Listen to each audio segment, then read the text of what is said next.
Okay, perfect. All right, guys. All right, three, two, one. Look at my pressure. What's going on, Access Atlanta? I'm so excited. I am here with two, I'm going to just call them legends because they have been doing it big. I want to call him Tommy, but that's not his name. It's It's not his Joseph name. Sikora Joseph and Sikora. Deon Taylor, Yes. director of the movie Fear, that's actually out now. Everybody can go see it. And I want to talk a little bit about how Fear got started because this was during COVID-19 at Yep. the beginning, right? Yeah. How did you make that work? Oh man, it was crazy. The world was upside down. Things were going, out the window. We didn't know what was going on, what tomorrow would bring to us, and it was right at the height of the pandemic where I found myself personally living with a lot of fear. Didn't know, what tomorrow was going to be. At the same time, I was very nervous about my kids, my family being sick. And right around that same exact time, we had witnessed the George Floyd moment, which just put the whole world on the top spin. We were like all spinning. And it was at that moment I was like, man, it would be great for me to just release all this energy and go do something very creative. And I came up with the idea of Fear. At the time, it was called Don't Fear. And my first phone call was to my brother right here, Joseph, who I, had become very close with and called my brother and reached out to him and just said, man, I got this really, really cool idea. And I was able to pitch it to him over the phone. And from the pitch, he was like, man, that's really interesting. Send me the script. And I was like, I don't have a script, Joe. No script, but you knew you had to make it happen. I don't have a script, Joe, but I'm writing it now. And he was, man, just beautiful enough and cool enough to trust me instinctually. And he got in the car and drove from New York to California to do this film in the height of a pandemic. That adds another 20 points to this. Right. The drive is one thing, but during the pandemic is a whole nother thing. And man, we got together and we did something really special. Yeah, and I mean, you guys have been kind of creating that magic for a while now together. Yes. What makes the dynamic duo work so well, you think? I think one of the huge things is that Deon is confident enough in his skills that he's not a micromanager. He doesn't tell me how to do my job. He allows me to do a better job than I would have done on my own. Mm-hmm. He challenges me to expand my horizons and expand my parameters of whatever character I'm playing. He knows the Tommy character really well, but he doesn't say, Tommy would do this or Tommy would do this. He says, have you thought about this? Or man, this situation, like this, he explains the realness of the entirety of the world. That's something that Deon has in spades, is this incredible understanding of a world. He created this world, the world that we live in Fear, because he's such an incredible leader. So he allowed us to, he painted this world for us and then said, go play. And then he allowed me to have a different character than you've seen me play on television or film before, a different character than T.I.'s ever played before, and certainly a different character than Terrence J. or King Batch have played before. He really pulled these wonderful performances out of us in a time that was really scary. We were scared on that set. This was July of 2020. We didn't know what the virus was at that time, what it would do to us. What if we got it? If we had one positive case, the whole film would have been shut down. So we had to exist within this bubble. We had to trust each other. We had to overcome real fears in real time. And that is something that no other film, no other television show has captured on film, on camera, is what was happening at that time in a dramatic backsetting. Yeah, and I know we were talking a little earlier just about how, Deon, you came up with your own protocols because nobody even had anything in place yet when you started filming this movie. Yeah, shout out to Roxanne, who produced this film and did all the legwork to put this thing together, and also Omar Joseph, who produced the film as well. This was, we were all green. We had no idea what it was or how you deal with it. So there was a lot of phone calls to unions, WGA, DGA, CDC, all these different unions to ask what could we do during this moment. And we just kind of caught it right in the middle where it was a loophole where they didn't know, we didn't know. And they was like, all right, well, if you do these things and you get people to sign off, then do it.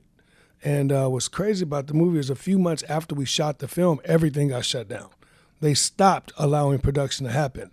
And so we caught it at the right time, but we also had to have several people that were committed and also risk takers.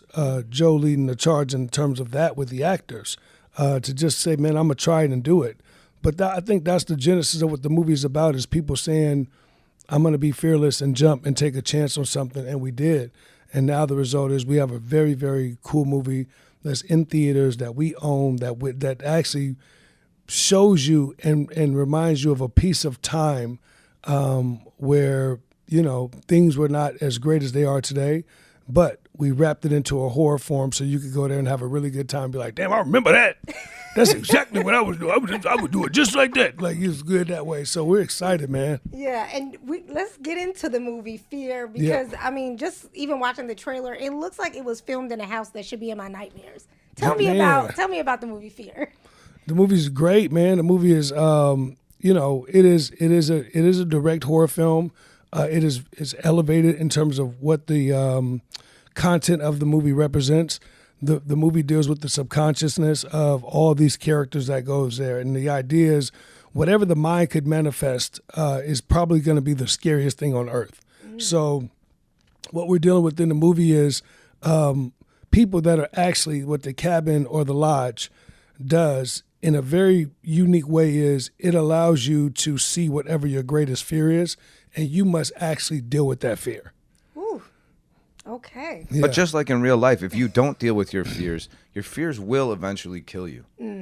If you're afraid, Deon uses this example all the time, if you're afraid to get that divorce because you're in a relationship that is just going around in circles, which is represented in the film, going around in circles, that will eventually wear you down and wear you out and destroy you. Or asking that woman to marry you, or putting that money in the bank. I'm just going to save and not spend, or taking that risk for that career. It really explores all of those ideas of how to get over your fear. And, you know, the secret is that's through love and trust and faith. That's beautiful. Tell me about your character in the movie, though, because he looks a little interesting. I feel like that's an appropriate word for him, maybe. Tell me a little bit about him. Ram is a very interesting character. Ram lives in his head more than any other character in our film. Yes. And so the manifestation of his fear, which is a true fear that we all have, may seem small, but it's something that can, if you live something to fester, it just shows how much something can grow and take you over. He is a writer. Ram Jennings' novel is just at the top of the New York Times bestseller list. So he has another fear on top of that. How do we do it twice? What is our second act? And I think that can also make or break somebody as well. So he's dealing with that. And then there's another fear on top of that I'm going to leave for audiences to see. Oh. But just like all of us, everybody's fear is right at the surface. And once they come out, they either cripple you or you conquer it and you do something greater than everybody else around you. It seems like, I mean, on the surface, you would say it's just a horror film, but there's like a really deep message, it seems like, in this movie. Or you wanted it to be. The movie's about life. Yeah. Overall, that's exactly what it is. And it's cool, man, because I think most recently a lot of horror films that we're beginning to see, psychological horror films, actually deal with life or things that are occurring in your life. Get Out was very good at analyzing a certain world and putting that into a horror form. Midsommar was an interesting movie. There's just been some good films where you're like, wow, that's creepy and crazy. You know what I mean? So we wanted to be right in that box of creepy and crazy as well. And man, Joe killed it, man. He was phenomenal. Yes. I believe it. And I'm so lucky to have the rest of the cast. Like I said before, T.I., you've never seen him like this, who was excellent in his role, just like Idol Goldberg, King Batch, Annie Alonso, Ruby Modine, the list goes on and on and on. But that was also to Deon, who compiled these actors of people that wanted to take risks, who were risk takers. And I think that bonded us quickly. And that's also reflected in the film, captured the love and the fear. And, speaking of you bringing together all these people, as an independent filmmaker, you don't necessarily get all the things that the Hollywood studios get. And so I'm wondering, in the beginning, how do you build up that trust and get all these talented people that you have around you to recognize your talent and build up that network? It's tough. Yes, independent filmmaker. I know, and for me, we get nothing, but what I can get. You know what I mean? And you know, most of the films that I have made, I would tell you, man, like being independent and doing something like a drama or a love story.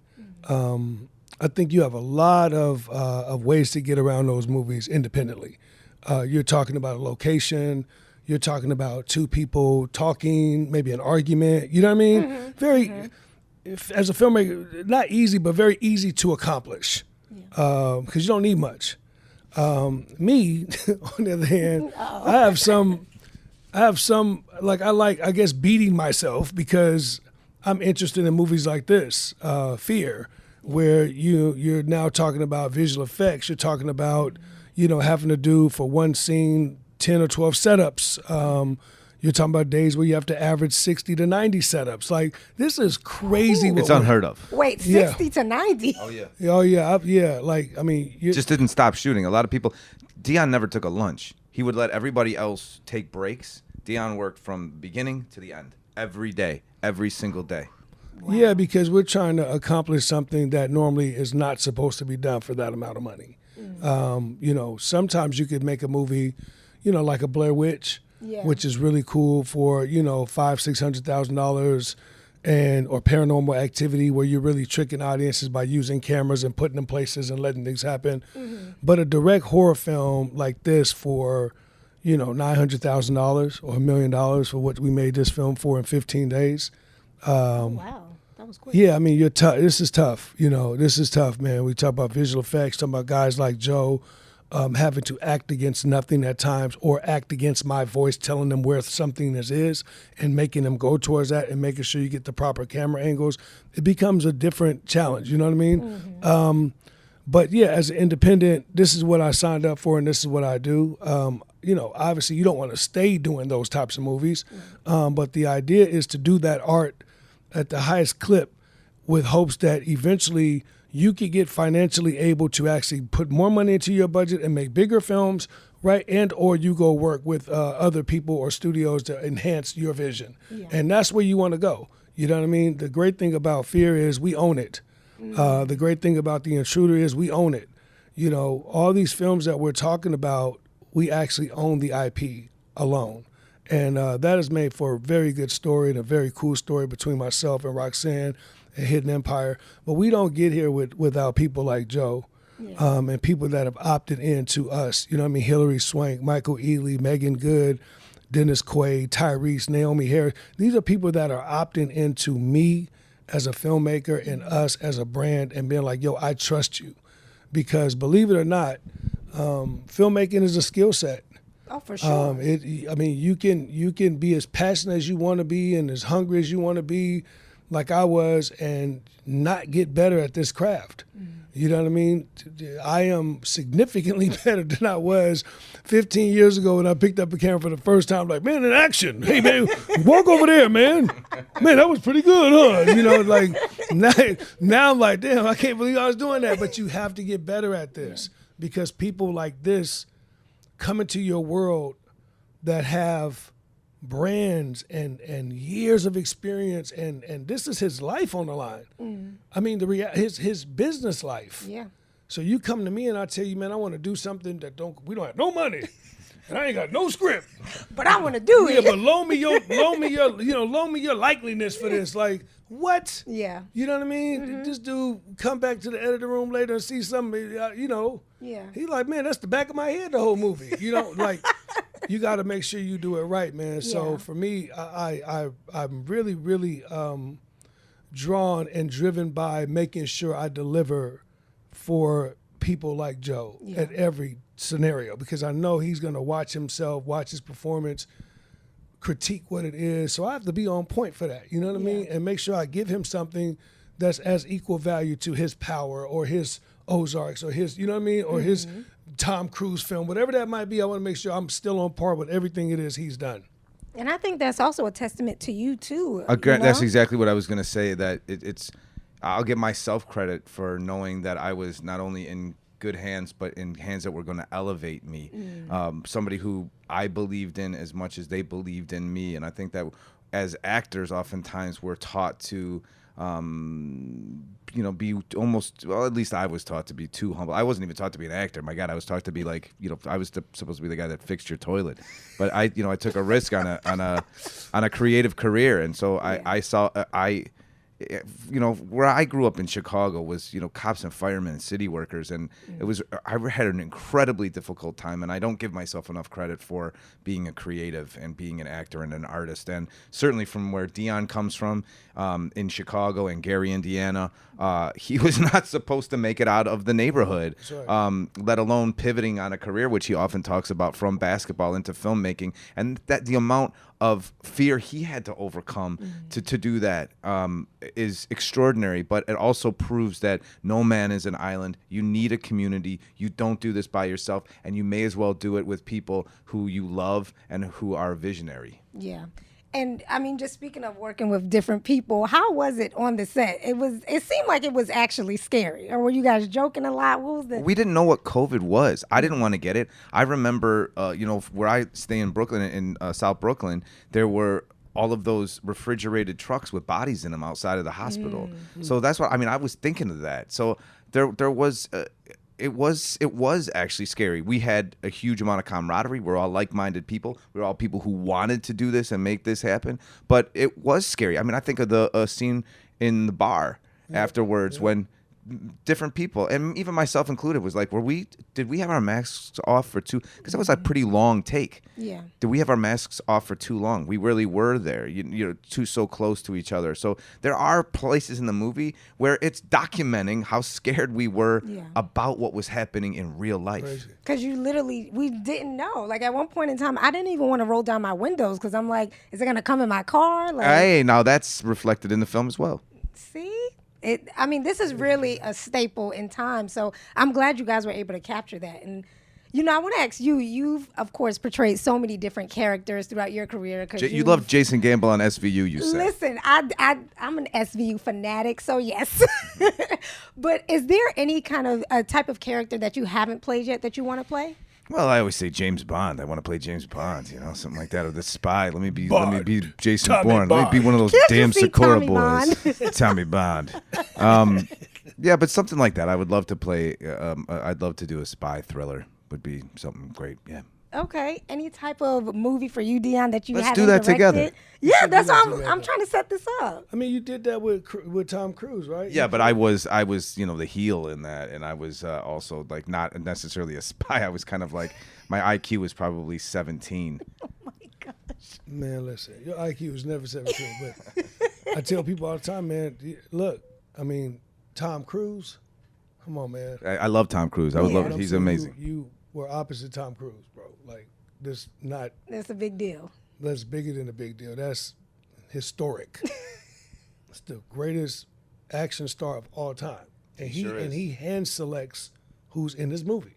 So, anyways, all right. For me, I don't know. You know what? It's I'm at that point now where I'm like, because you've done so much. I'm like, what else? Yeah, but I've done, it's everything I can think of in terms of what I'm thinking of, when I'm thinking of it. I like to do that. I'm not sure, man. I'd like to say what I would like for you. Let's hear I it. would like something huge budget where you have a huge amount of time to all of these things that Deon doesn't have the luxury of. A budget that would cover everything, that's not stressing everybody out, to make sure that everything is fine-tuned, to have somebody do that for him, to have a ton of days to fine-tune this with everybody that you want to work with. Keep talking. Claim it. Keep talking. You deserve it. I can't imagine what he can do with that. Yeah. But all of everything he's done up to this point has trained him for when that comes and continues to come. That's right. We'll get there. Yeah. And we'll get there. And we'll get there when the time is right. And we'll get there with the right project. Yes. Part of, what I've been able to build as a black filmmaker is the ability to create my own world in this space. I like to be the only Deon Taylor. And what that means is I jump genres on purpose. So I have a fear, I have a black and blue, I have an intruder, I have a meet the blacks, I have a supremacy, I have a traffic. Yeah. I don't I think I'm one of one in terms of like making different genres of film at that clip. And doing them well. You know, everything we've done has been very successful, and people have really responded the correct way on these small budgets. So, yeah, as we go up, yeah, it'll be great, man. Pretty soon I'll have a werewolf movie and you know what I mean? We're rebooting Blackula, which is going to be incredible. Let me know if you need any extras. Yeah, with MGM, that's going to be pretty amazing. And yeah, we'll keep figuring out when we wake up what we want to make. That's awesome. Yes. I love to see the brotherhood between you two because he's you with can me. tell it's real. It's faux life. Yeah, it's definitely real. But It's you know, faux life. That's a new that's a new thing. faux life. Oh, whose new thing? I just made that up. Oh, okay. But y'all can use that. Don't start no gang with that though. Don't start Because you're no gonna gang. end up in court. Oh man, you with the faux lives? Yeah, you know You they with the use faux lives? all this stuff. You with the faux lives? They just like, I damn. didn't hear. I didn't see any of this. Yeah. Well, you know, of course, we're in Atlanta, so I need to know if you were to make a movie about Atlanta, horror or whatever, what would the name of it be? Both of you, if you were to star in one. I tell you what I would love to make, and I've that? been trying to have some conversations about it, is Lake Lanier. Yeah, Interesting place for me, and something I've been talking about a lot with T.I. has a reputation for Yeah, sure. but conceptually it has to be done right. And so a lot of people, oh, you run out there and just shoot people with the water. And I'm like, no, it has to be done. Mm-hmm. You got to find a very, very cool angle in and angle out for that to work. It could be very cool, man. But just the history of that and the conspiracies around it Because and all there's that. so many. Yeah, it's so like, man, what many. is this? It was that. People, Don't- you know what people was doing. So, anyways, that would be something I would be interested in for Atlanta. All right. I would like to do a historical drama of pre-Civil War Atlanta before Sherman's army leveled it, and to see kind of the affluence of this budgeting southern metropolis, That's and then good, to too. come That'd be down and to end it with the march, Sherman's march. You like history. I do. I can And tell. I can tell. Dion put that in the movie for my character because of me. Really? Yeah, he saw that. He's like, loves it. let me do that more. He's like, yeah. You should know more about that. Yep. You should- so yeah. Well, that's awesome.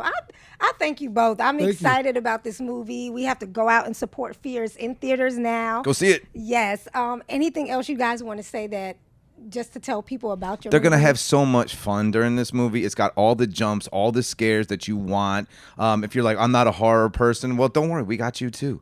But just know that when you see it in the movie theaters, like you and I were talking about afterwards, you're going to notice more things when you see it twice. Yeah. 3 times. You're going to see all of the Easter eggs. Pretty much the whole film is almost laid out throughout the movie. You could figure out the end, but you got to be a great detective. See, and I love how we did talk about, you know, the movie and how you see different things every time you watch it. And I was relating it back to like music, like a song. I'll listen to it one time, I'll miss a line, hear it the second time, hear something different the third time. Yes. So I love that it has that layers to it as well. Yes, a few things in there to look for. All right. It's a few things to look for in there. When does this air? Huh? Well, you know, we'll see. Well, go see the movie. Go see it now. Go see it right now. Go That's see the it right important now. part. Wherever you finish watching this, go to the movies and see it. Everything your now. friends have told you, it may or may not be true, but go see the film for yourself. Let's support.